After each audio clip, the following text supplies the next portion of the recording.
네, 오늘부터 이제 몇 주간에 걸쳐서 로마서 8장을 좀 살펴보려고 합니다. 마태복음을 살펴보다가 갑작스럽게 왜 로마서인가 이렇게 생각하실 수도 있는데요. 사실 제 마음속에서는 언젠가 이걸 설교해야 되겠다라고 계획을 하고 있었고요. 그래서 지금이 참 좋은 시기인 것 같다 이런 생각이 들었습니다. 이 왜 갑자기 로마서 8장인가? 7장도 있고 6장도 있고 12장도 있고 1장도 있고 여러 장들이 있는데 왜 갑자기 로마서 8장인가? 이렇게 궁금한 생각을 하시는 분도 계실지 모릅니다. 제가 그 이유를 신학자 더글라스 무라고 하는 신학자의 글을 인용함으로써 좀 대신 답변을 드리고 싶은데요. 한번 보십시오. 로마서 8장은 기독교 신앙의 성소 중에 지성소라고 불립니다. 그것은 우리가 신자로서 누리는 가장 놀라운 복을 우리 앞에 펼쳐 놓습니다. 하나님의 정죄로부터 자유케 되고 하나님의 성령이 내주하시며 하나님의 가족으로 양자되며 부활과 영광에 참여하게 되고 우리를 위한 하나님의 사랑으로 인해서 그리고 모든 삶의 환경에서 우리에게 좋은 것을 가져다 주시는 하나님의 약속으로 인해 소망으로 충만합니다 라고 하는 글인데요. 로마서 8장은 우리 성도들에게 놀라운 복을 펼쳐놓고 있습니다. 우리가 이 복을 제대로 알지 못하면 신앙 안에 있음에도 불구하고 이 기쁨을 충만하게 누리지 못할 수 있습니다. 또 하나님께 충만한 감사를 드리지 못할 수도 있습니다. 대신에 우리는 되게 불안을 느끼고 두려워할지도 모릅니다. 거듭난 성도임에도 불구하고 가장 많이 느끼는 혼란과 두려움이 있다면 그것은 바로 내가 받은 구원을 잃어버릴지도 모른다 라고 하는 점일 것입니다. 우리 성도님들 그런 생각 해보신 적 있으세요? 내가 구원을 잃어버리면 어떻게 할까? 이런 생각 해보신 적 없으십니까? 저 역시도 이런 혼란과 두려움을 오롯이 통과하면서 청소년기와 청년기를 보냈습니다. 그래서 이 불안함이 심할 때는 저는 철야를 했습니다. 이 불안과 두려움으로부터 벗어나기 위해서 하나님의 은혜를 구하며 그렇게 철야했던 기억이 떠오릅니다. 어쩌면 우리 가운데도 이런 두려움을 안고 살아가는 사람들이 있을지 모르죠.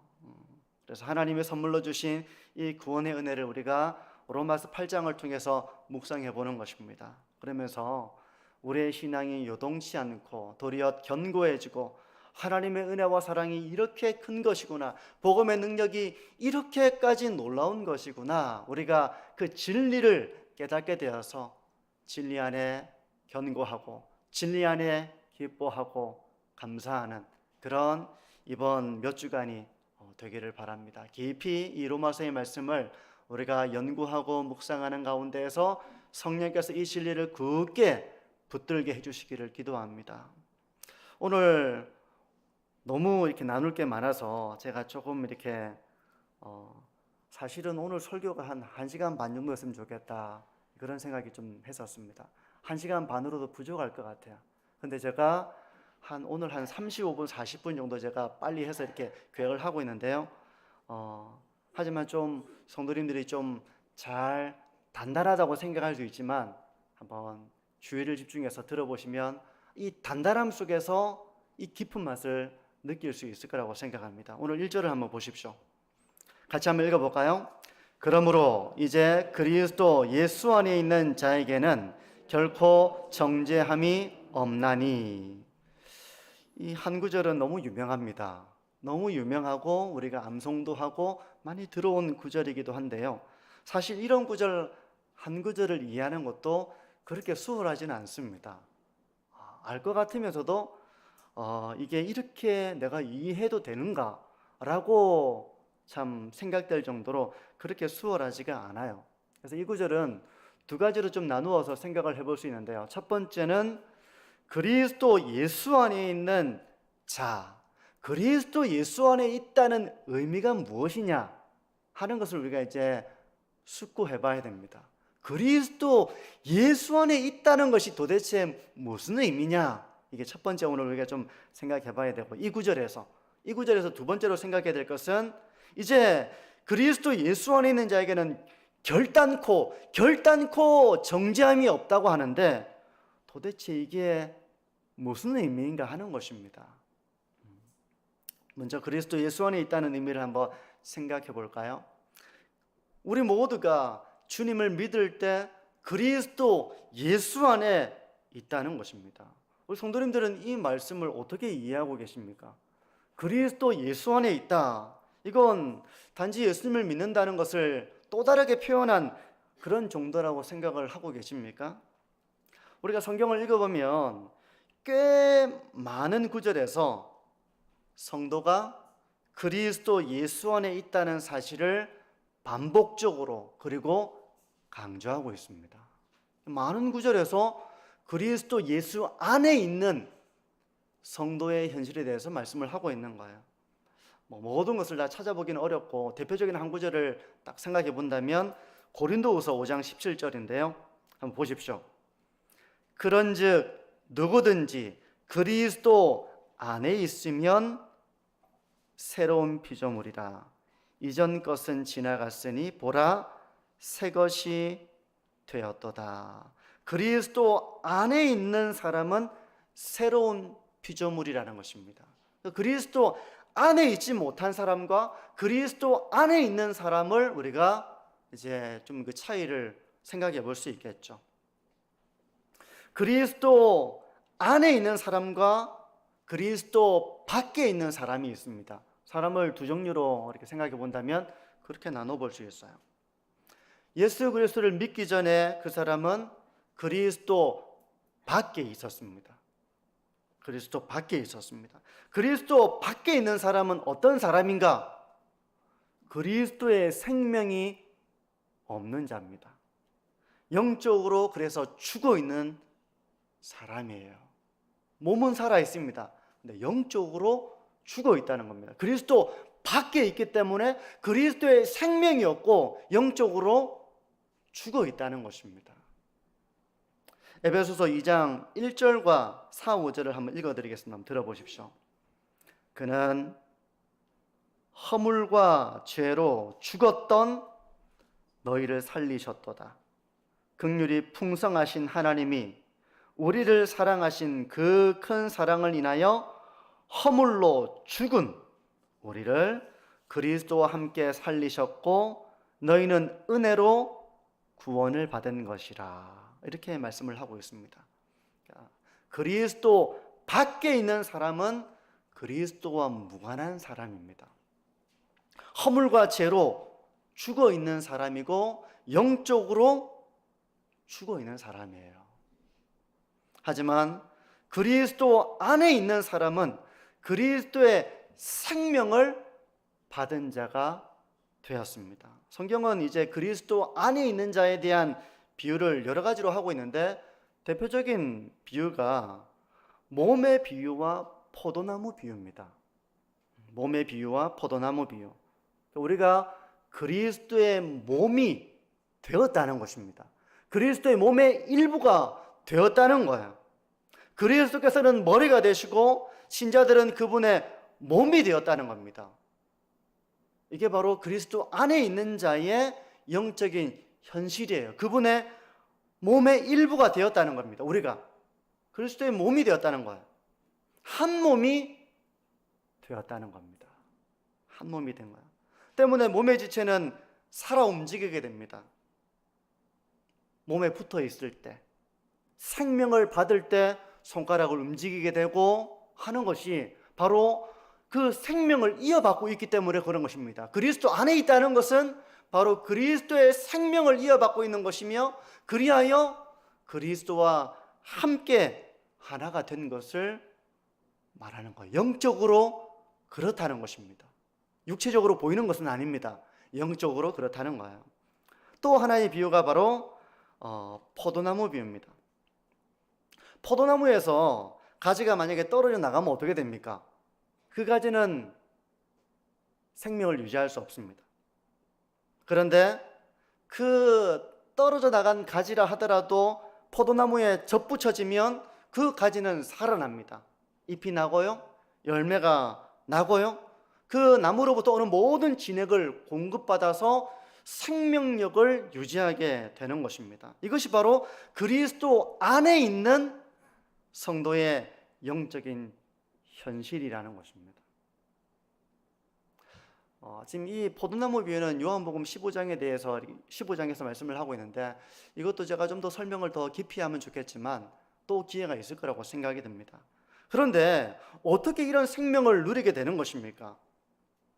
우리의 의로운 행위를 통해서 우리가 이 생명을 누리게 된 것이 아니라 그리스도 안에 있음으로 이 생명을 누리게 된 줄 믿습니다.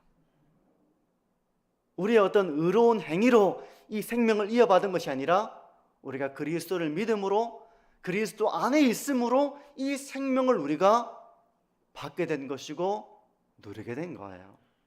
그러므로 그리스도 안에 있다는 이 말씀은 중요한 의미를 우리에게 가르쳐 주는 것입니다. 종교개혁자 칼빈은 이렇게 말합니다. 우리는 그리스도께서 우리 밖에 머물러 계시고 우리가 그와 떨어져 있는 한 인류의 구원을 위해 그가 당하시고 행하신 모든 일들이 우리에게 의미가 없고 아무런 가치가 없다는 사실을 알아야 합니다. 우리가 그리스도 안에 있을 때 그 그리스도께서 행하신 모든 영적인 유익들이 우리의 것으로 마치 그 양분이 가지에 다 전달되는 것처럼 우리의 것이 되지, 우리가 만약에 떨어져 나간 가지처럼 그리스도 밖에 있다면 그건 우리의 것이 되지 못한다는 것입니다.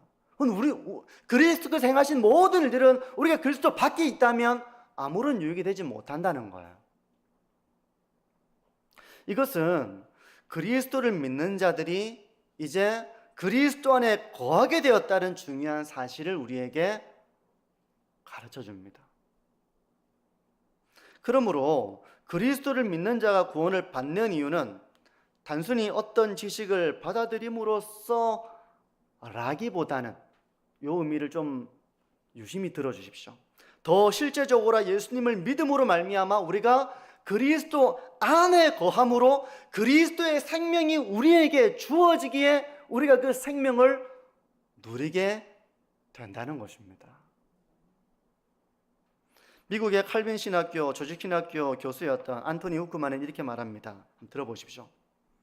때때로 우리는 우리를 위하여 행하신 그리스도의 사역을 단순히 십자가상에서 우리의 죄값을 지불하셨다라는 식으로 비인격적이고 무감각한 방식으로 생각해 버리려는 유혹이 없지 않아 있습니다.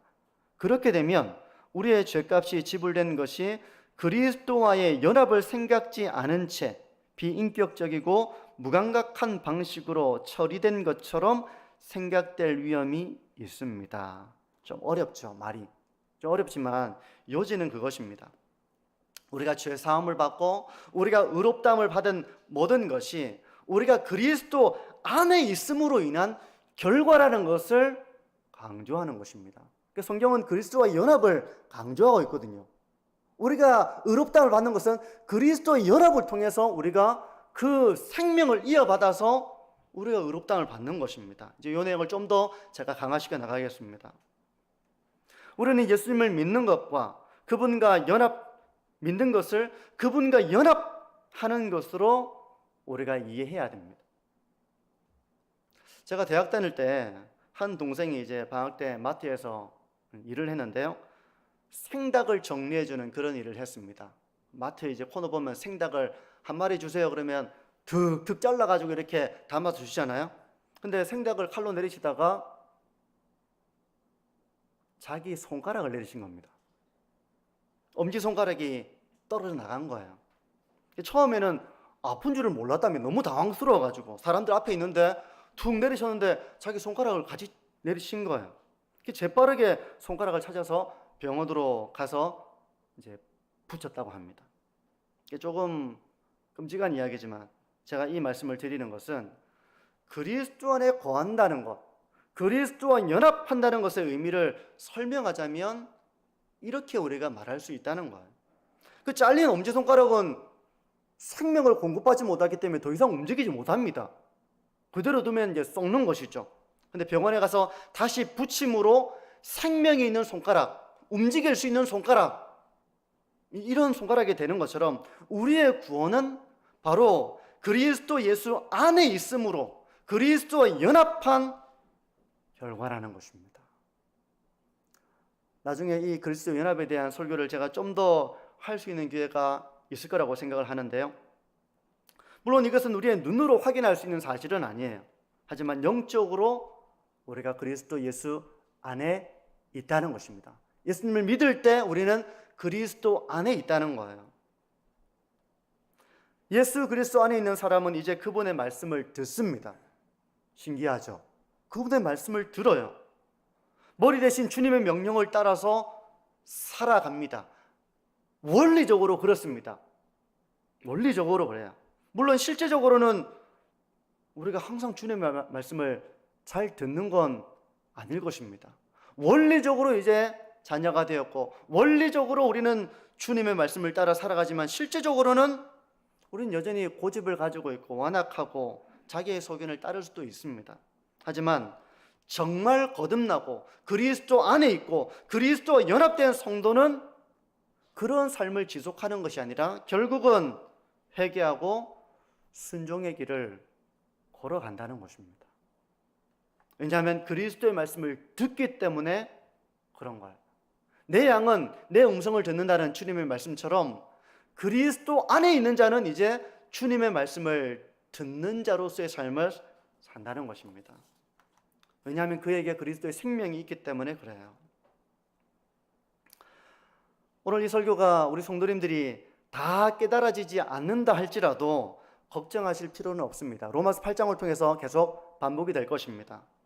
또 히브리서 5장의 말씀처럼 오늘 이 말씀이 좀 단단하다고 느껴지는 분도 계실 수도 있습니다. 오늘 말씀은 쉽게 이해가 안 되는구나, 쉽게 이게 소화가 안 되는구나, 좀 어렵구나, 생각을 요하는구나 하실 수도 있어요. 하지만 걱정하실 필요가 없습니다. 단단한 것을 먹다 보면 이것이 점점점 부스러지고 우리에게서 이게 점점점 소화가 되고 이 음식이 참 달구나 라고 경험되어질 날이 올 것입니다. 그래서 이 말씀을 어렵지 않게 드러내시는 분도 계시겠지만 저는 오늘 설교가 우리 어린이 아이들, 청소년부 아이들, 청년들이 이 말씀을 어떻게 하면 드러내게 할 수 있을까? 사실 이 고민을 제가 가지고 있었거든요. 단단하기 때문에 그렇습니다. 평소에 요즘 최근에 했던 마태복음 설교는 어려운 게 아니잖아요. 근데 오늘 말씀은 좀 단단합니다. 자, 그러면 다음으로 넘어가서 예수 그리스도 안에 있는 자에게는 결코 정죄함이 없다는 의미를 한번 생각해 보시죠. 많은 사람들이 이 구절을 잘못 생각합니다.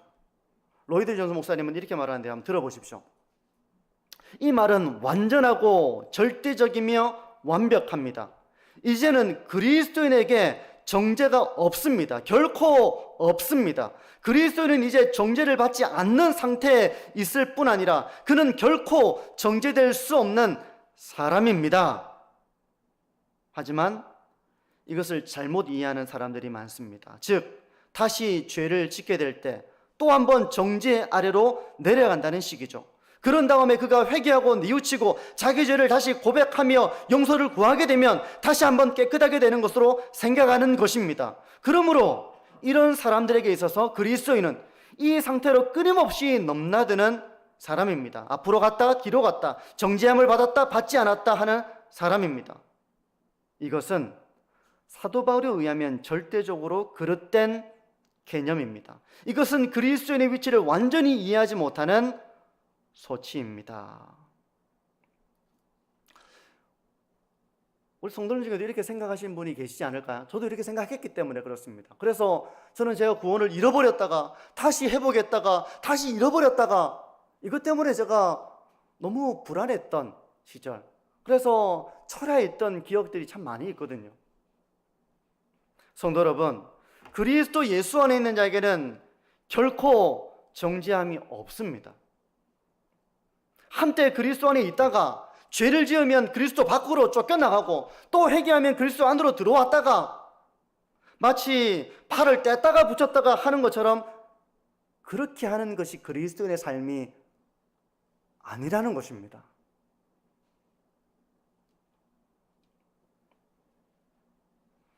한번 예를 들어볼게요. 아버지와 아들이 있습니다. 아들이 잘못하면 어떡합니까? 호적을 떼가지고 남남되었다가 회개하고 돌아오면 다시 호적에 넣었다가 이걸 계속 반복하는 게 아버지와 아들의 관계가 아니잖아요. 이처럼 거듭나고 그리스도를 영접하게 되고 그리스도 안에 있게 되고 그리스도의 생명을 받아 누리게 된 자는 이제 결코 정죄함이 없는 줄 믿습니다. 제가 이전에도 인용했던 로이드 존스 목사님의 말을 한 번 더 인용하고 싶은데요. 이게 우리 성도님들 귀에 못이 박혔으면 좋겠다 이런 생각을 했습니다. 한번 들어보십시오. 그리스도 예수 안에 있는 자들에게는 결코 정죄함이 없나니 라는 말씀이 과거의 죄만을 처리받았다는 의미로 너무나도 자주 이해됩니다. 물론 그런 의미도 있습니다. 그러나 여러분의 현재 죄도 포함하고 있습니다. 또한 더 나아가서 이미 여러분이 어떤 경우에든지 짓는 죄는 모두 처리되었다는 의미이기도 합니다. 여러분은 결코 정죄를 받지 않을 것이며 정죄 아래 올 수도 없을 것입니다. 그것이 바울이 말하는 바입니다. 사도가 이 구절을 통해서 말하고자 하는 그 핵심은 그리스도 안에 있는 자는 어떤 경우에든지 결단코 정죄함이 없다는 거예요. 그런 의미가 맞습니까? 그런 의미라는 겁니다. 그리스도 밖으로 떨어져 나갔다가 다시 붙어졌다가 떨어져 나갔다가 반복하는 것이 아니라 이미 이것은 결단코 정죄함이 없다는 거예요. 그러면 거듭난 이후에 죄를 짓게 되면 어떻게 됩니까?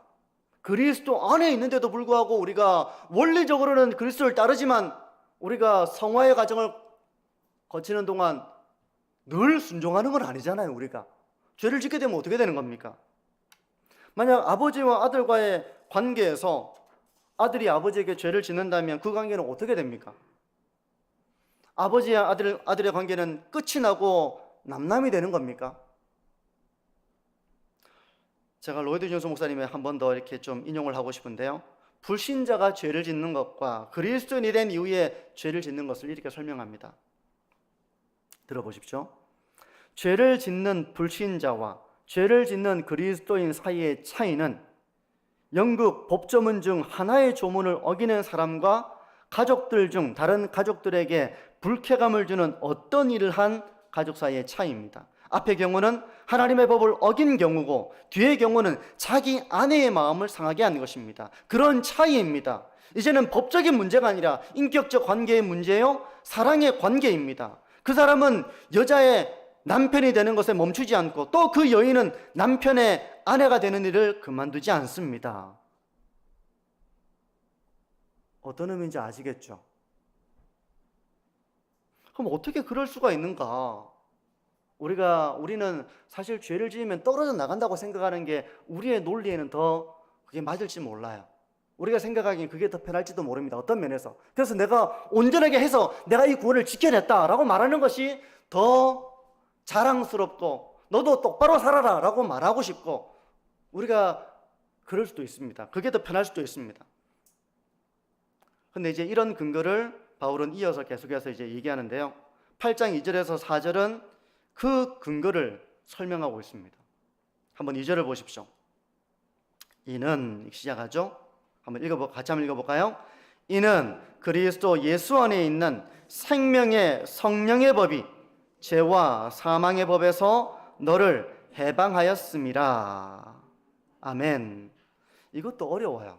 한 구절이지만 어려운 구절입니다.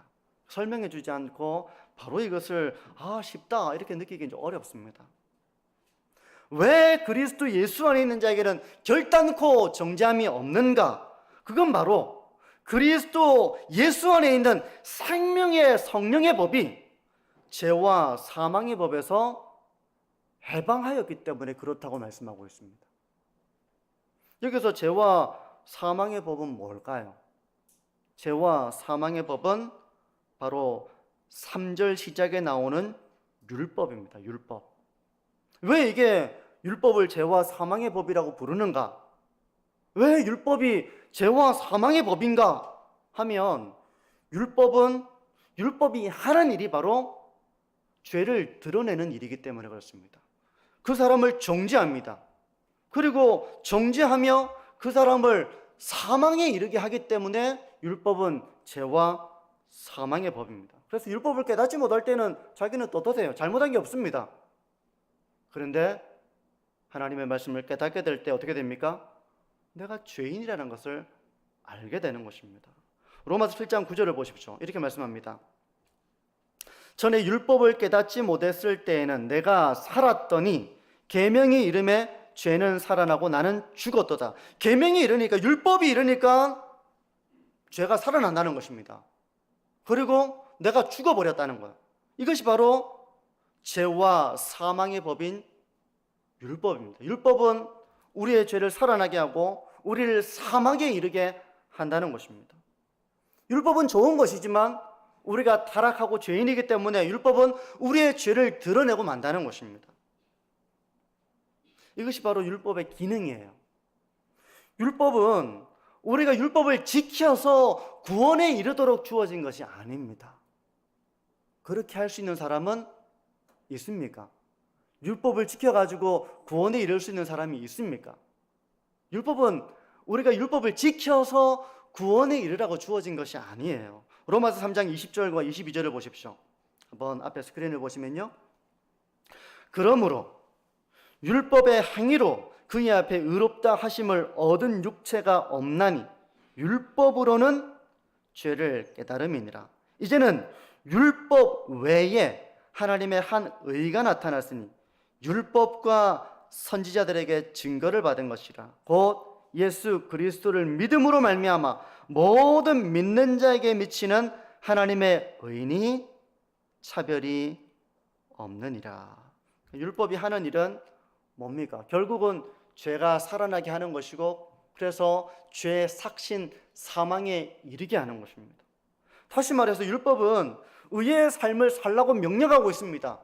네가 의의 삶을 살아라, 거룩한 삶을 살아라, 이렇게 말하고 있지만 사람은 타락했기 때문에, 죄인이기 때문에 그의 의의 삶을 살 능력이 없다는 겁니다. 때문에 죄가 살아나는 거야. 사망에 이르게 되는 겁니다. 정죄에 이르게 되는 것입니다. 율법의 기능이 그렇다는 것입니다. 하지만 그리스도 예수 안에 있는 자는 이제 이 죄와 사망의 법에서 해방된다는 거예요. 왜 그렇습니까? 그것은 바로 그 이유를 3절과 4절은 이렇게 말씀합니다. 보십시오. 같이 한번 읽어볼게요. 율법이 육신으로 말미암아 연약하여 할 수 없는 그것을 하나님은 하시나니 곧 죄로 말미암아 자기 아들을 죄 있는 육신의 모양으로 보내어 육신의 죄를 정하사 육신을 따르지 않고 그 영을 따라 행하는 우리에게 율법의 요구가 이루어지게 하려 하심이니라. 아멘. 이 구절도 참 쉽지는 않습니다. 율법은 우리가 의로운 삶을 살도록 하지 못합니다. 율법은 우리에게 의로운 삶을 살라고 명령하고 있지만 우리가 죄인이기 때문에, 타락했기 때문에 우리는 그 삶을 살지 못한다는 겁니다. 살지 못하는 건 우리가 연약해서 그런 거예요. 율법이 잘못돼서 그런 게 아니라 우리가 연약하여 그걸 못한다는 것입니다. 여기서 육신이라고 하는 것은 문자 그대로 우리의 몸을 가리킨다기보다는 타락한 인간의 본성을 육신이라고 성경은 많이 사도 바울은 특히 이제 그렇게 말씀을 많이 하는데요. 우리는 타락한 인간의 죄의 본성을 가지고 있기 때문에 율법은 우리에게 의의 삶을 살라고 명령하고 있지만 우리가 연약해서 그렇게 못 산다는 거예요. 그러니까 우리가 의로워질 수 없는 겁니다. 우리가 연약하기 때문에 하나님의 율법대로 살지 못하는 연약함과 한계를 가지고 있기 때문에 우리는 의로워질 수가 없는 거예요. 이렇게 끝이 나면 모든 사람은 하나님의 심판을 피할 수가 없습니다. 그런데 하나님이 이 일을 하신다는 거예요. 우리는 못하지만 하나님이 이 일을 하신다는 것입니다. 율법은 사람을 의롭게 하지 못하지만 하나님은 그 일을 하신다는 겁니다. 하나님은 우리를 의롭게 하신다는 거예요. 어떻게 그 하십니까? 3절과 4절의 말씀처럼 하나님은 예수 그리스도를 통해서 죄인을 의롭게 하시는 것입니다. 우리가 율법을 지켜서 의로워지지 못하는데, 우리는 연약해서 의로워질 수 없는데, 율법 앞에 서면 우리는 우리의 죄가 살아나고 우리는 사망에 이르게 되는데, 하나님은 예수 그리스도께서 우리를 의롭게 하신다는 것입니다. 믿으십니까? 먼저 우리의 죄를 대신해서 죽으시게 하심으로써 우리의 죄를 사하시고, 죄 없으신 그리스도의 순종을 통해서 그리스도의 의를 우리의 것이 되게 하심으로 우리를 의롭다고 하시는 것입니다. 윌리엄 브리지라는 신학자는 성도가 의롭다함을 받는 근거를 이렇게 설명합니다. 한번 들어보십시오. 그리스도의 십자가의 구속으로 말미암아 죄책이 사라졌고, 그리스도의 능동적 순종으로 말미암아 믿는 사람이 하나님의 면전에서 완전히 의롭게 됩니다. 이것도 제가 설명하려면 시간이 좀 걸립니다. 그리스도의 수동적 순종과 능동적 순종, 그런데 그리스도의 그 의로우심을 우리가 그리스도 안에 있음으로 말미암아 그것을 우리의 것이 되게 하심으로 말미암아 우리가 하나님 앞에 의롭다함을 받은 자가 된다는 것입니다. 그러므로 우리 성도님들은 어떻게 의롭다함에 이르셨습니까? 율법을 행해서 의롭다함에 이르셨습니까? 율법을 행해서 그리스도 안에 있게 되었습니까? 그것이 아니라 그리스도께서 우리의 죄를 대신해서 죽으시고 죄 없으신 삶을 산 그 모든 것이 우리가 그리스도 안에 있으므로 그 모든 것이 우리에게 하심으로 말미암아 우리가 그리스도의 의로우심이 곧 우리의 의로움이 되었다는 것입니다. 그러므로 우리의 행함으로 의로워진 것이 아니라 예수 그리스도를 믿음으로 우리가 그리스도 안에 거함으로 그리스도의 의를 옷 입어서 우리가 의롭다함을 받은 것입니다. 이렇게 예수 그리스도를 믿고 예수 그리스도 안에 있는 자는, 그래서 그분과 연합된 자는 이제 결코 정죄함이 없다는 것입니다. 이제 이런 사실을 로마서 8장을 통해서 계속 부연해 나갈 것입니다. 오늘 설교는 예수 그리스도를 믿고 난 이후에도 여전히 구원을 잃어버릴까 두려워하고 불안해할 사람들을 위한 메시지입니다. 우리는 모두 이 불안을 겪으면서 신앙의 성장을 저는 이루어 간다고 생각하거든요. 왜냐하면 마귀는 우리를 정죄하기 때문에 그렇습니다. 영적인 전쟁 가운데서 우리의 죄가 드러나면 마귀는 우리를 정죄합니다. 이런 마귀의 정죄가 실제적으로 우리에게 영적인 공격으로 주어진다는 것입니다.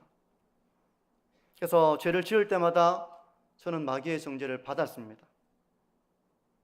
그때 제가 하나님의 말씀 앞에 견고하게 서 있었다면 그 시간을 제가 두렵게 맞이하는 것이 아니라 하나님의 말씀에 의지하여 제가 그 상황들을 잘 이겨낼 수 있었겠지만, 저는 말씀에 견고하게 서 있지 못했기 때문에 그 마귀의 무서운 정죄 속에서 저는 하나님의 사랑을 의심했습니다.